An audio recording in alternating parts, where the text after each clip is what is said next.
At dahil doon, binanatan si Vice President Leni Robredo ng mga kasama niya, mga yellow, mga pink, particularly ni Senator Trillanes.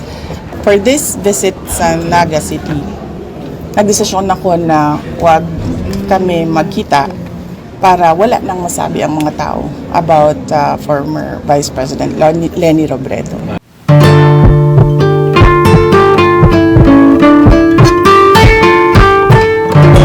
Were you able question. to see former Vice President Robredo when you visited Naga po?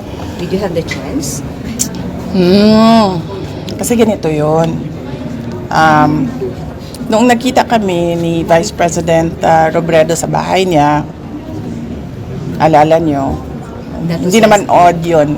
Hindi odd yun sa akin kasi binibisita ko talaga yung mga former Vice Presidents. Nag-courtesy call ako sa kanila, nagpapakilala ako. Sinasabi ko kung ano nangyayari sa opisina, ano yung projects ngayon, mga ganon, updates.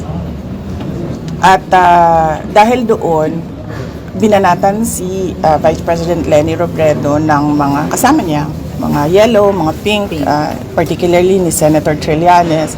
At hindi ko kasi gusto yung naggaganon yung isang former Vice President. Being a Vice President, ayoko yung